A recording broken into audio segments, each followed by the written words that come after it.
I linked up Rachel to Gabriel Modest, who's the founder of Mr. G Collection that has its headquarters in Arusha, Tanzania, but its main distribution in Nairobi, Kenya. Mr. G Collections has been in existence for nearly half a decade and deals in silver, gold, and gemstones. Hi, Modest. Nice to meet you. I have been a fan for the longest time, and your business is crazy. It has impacted so many people. It's really amazing. So we'd like to know more about. I'd personally like to know so much about you. Why did you decide on Arusha and why not Nairobi? Yeah. Thank you for having me. The main reason was to cut down on costs and also to be affordable to the customers, because for me to sell a stone here, when it comes from the miners, then there is almost 2 or 3 brokers before it gets to me. Yeah. So I was very expensive compared to other jewelers. So that made me move to the main source of gemstones in Tanzania, and it's in Arusha. Okay. So I get them directly from the miners without any middlemen. Yeah. So it made me very affordable. Okay. Yeah. All right. When it comes to minerals, I know it's quite pricey. So how do you usually price your items in a way that customers do not suffer and then you do not suffer on your end? When I'm interacting with a customer, Yeah. one of the first questions I ask is their budget, so that I know. We have the rough stone. We have some rough stones which have been preserved.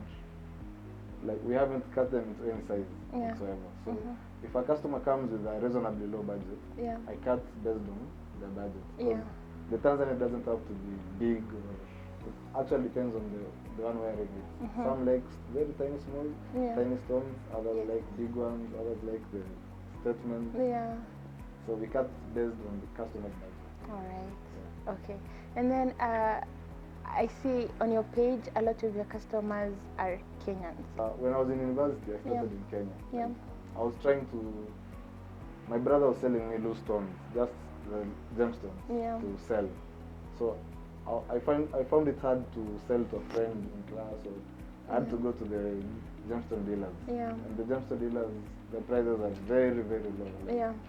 They want to buy even lower than the price which we bought it. Wow. So I tried to come up with something whereby I can sell to our classmates, their parents, their relatives. So we used to take the small stone, make something like a pendant, and then when you bring a necklace, someone gets interest. But if you give them a loose stone, they just tell you, so what will I do with this? Yeah, that is so true. Okay, and then business is really, it's not as easy as people think. So what are your main challenges that you go through as Mr. G Collection? First is information. Yeah. The customers don't have the right information. The gemstones business the information is very, very limited. Yeah. And the other thing, the people, especially here, they haven't got a chance maybe to go to exhibitions and see the real gemstones, what they look like. So to make them trust that you are selling the real gemstone is the biggest challenge. Okay. So to tackle that, we went to the Kenyan Ministry of Mines, whereby I have to certify now from the Ministry of Mines, because most jewelers, let's say on Mr. G Collection, I sell you a ring, and then I give you a certificate telling you the content of the gold, the stones, the kind, the carats, the weight, all that. But it's better if the ministry certifies it, because it's a neutral party. Because if I give you glass and I'm the same person telling you it's a Tanzanite, the authenticity can be questioned. Okay. All right. So for all people out there who are trying to start a business, or they're trying to run a business on jewelry, what advice would you give such people? First, don't rush. Yeah. And in the gemstones business, don't go into it alone. Just find someone who has the experience already. Yeah. And because I started on my own, the money is small, but I was a student, so it was a lot to me. I lost a lot of money. I didn't know the real one. I bought fake stones. Sometimes you deliver a ring, the customer doesn't pay. You just have to research a lot, and it's better to visit the sites, the mines, go to other jewelers, see what they are doing, and start under someone's shadow. Yeah. It will be safer that way. Okay. Yeah. Is it doing business across the borders, like in Tanzania and then in Nairobi? How do you do that work together? Doing business in Tanzania is, right now it's easy because with a physical presence. Yeah. And also, when I'm selling to a Kenyan, Yeah. most of them, they're more informed. They're quite informed, and easy to understand, and they usually research and before they contact me directly. Yeah. So, but and in Tanzania, most times you have to start like from scratch and educate the customer. Like, I've realized that most Kenyans know actually the types of gold but generally people think gold is gold. They don't Yeah. know about the 14 carats, 18 carats, or 21, Yeah. and all that. Yeah. And shipping to Kenya, if you are a master dealer, there are different classes of licenses. For you to export, you have to be a master dealer. Mhm. So what happens if you're moving large volumes? You take your gemstones to the Ministry of Mines in Tanzania.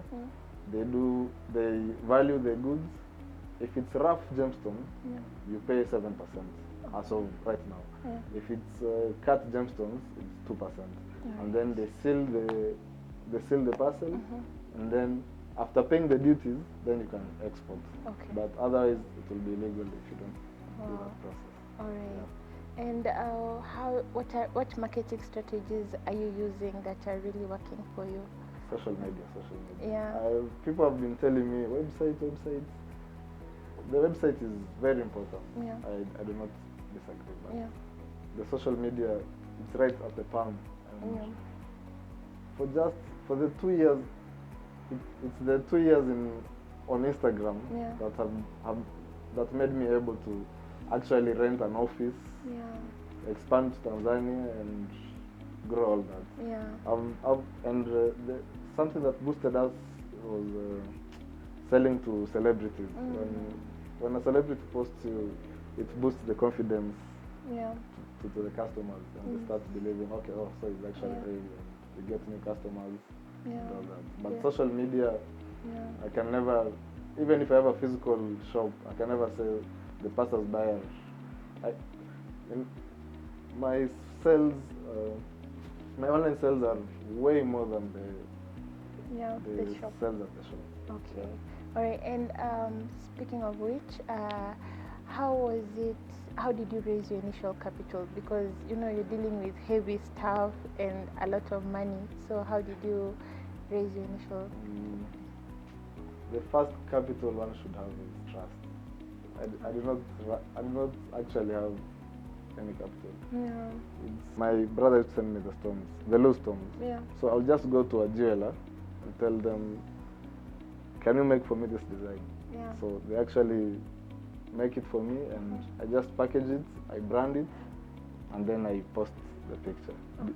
So I used to, and I set up a system whereby I need 80% deposit Okay. and 20% on delivery. Yeah. So I actually use the customer's capital to deliver to them. Yeah. Yeah. So I do not need to go actually buy with my own money and deliver to them. Yeah. But now you need trust for someone to give you the 80% for you to work with. Okay. Yeah. So this has been a really amazing conversation to have, and thank you so much for coming all the way from Arusha to Nairobi just to have this conversation with us, and I hope to see you soon. Thank you so much. Thank you very much. Thanks for having me. I Okay. appreciate it. Welcome. Thank you. After meeting up with Modest, I have learned that you can actually do business across borders, and it's actually possible to dream beyond your country. Like, you can actually take a big step and try new things, and I'm now ready and willing to do that.